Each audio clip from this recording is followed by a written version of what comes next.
Bahala ka na. Sa pamilya ko.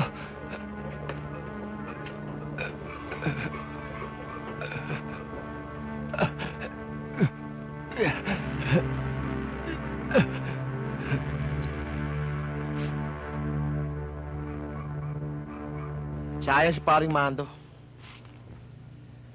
Ganyan talaga tong racket na to eh. Kung di ka mahoyo, malamang matumba ka. Pero di bale, nandiyan ka naman, boy. Naniniwala naman akong buong loob mo eh. Ano, hiwa-hiwalay na muna tayo. Bukas ko na bibigay mga parte nyo. Magkita lang tayo sa mata. Bakit ganun, boy? Bakit? Sundalo si Mando. Di bali sana kung namatay siya dahil sa gera. Pero hindi, boy. Sa pang-hold up. At nakadyaryo pa. Pati itong mga anak niya, binigyan niya ng kahihiyan. Elsa, si Mando ay tapat sa kanyang tungkulin. May pagmamalaki siya ng bawat sundalo. Nasangkot kami sa isang holdapan. Dahil meron kaming misyon. Napasukin ng isang grupo ng mga holdapers. Alam ko yun, boy. Pero ang hinanakit ko lang, bakit hindi man lamang siya nabigyan ng karangalan na may kapangyarihan?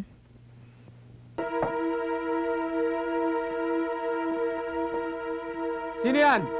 Tulungan mo ako, Rafael! Rafael, si Martin to! Martin! Tulungan mo ako! Rafael! Rafael, tulungan mo ako. Dali mo ako sa ospital.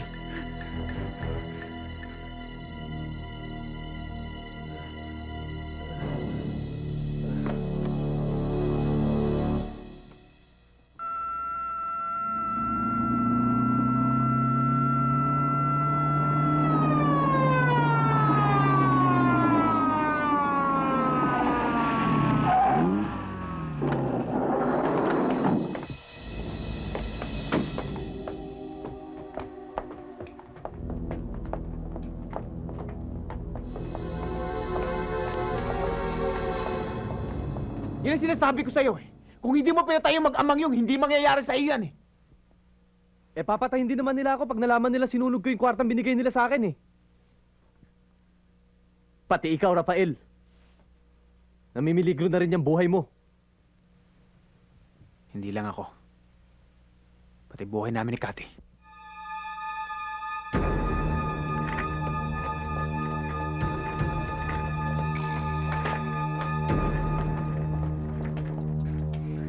Naniniwala na nga yata ako sa mga matatanda eh.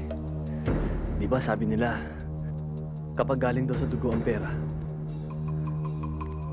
magiging madugo din ang buhay.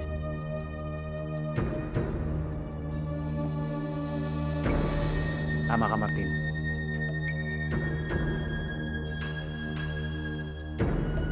Double crosser ka.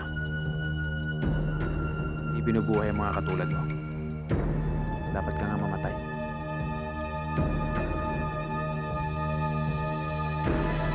Kaya mag-iingat na kayo. Teka.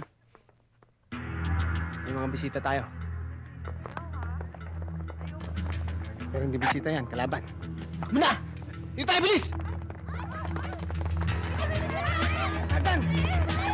Bilisan nyo! Hindi kayo, bilis! Dali, bilis! Bilis, taas!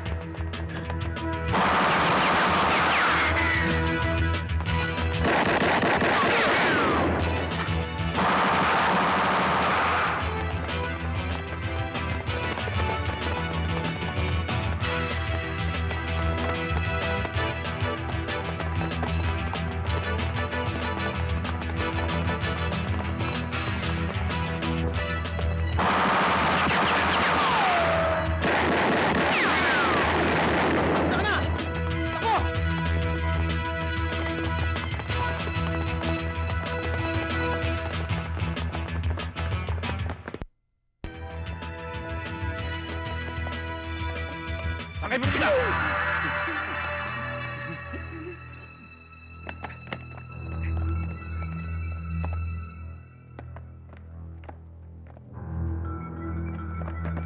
Taas ang kamay! Taas! Kunin yung baril! Lakad!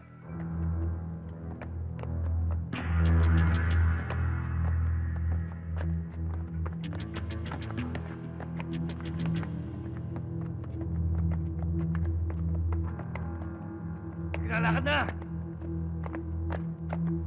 Ano ba?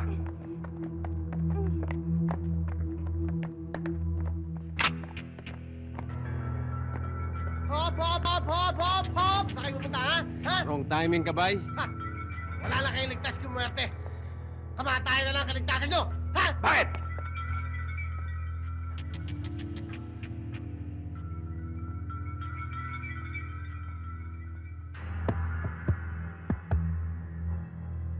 And now, the end is near. And so I face the final curtain. Aray, my friend, I say it true.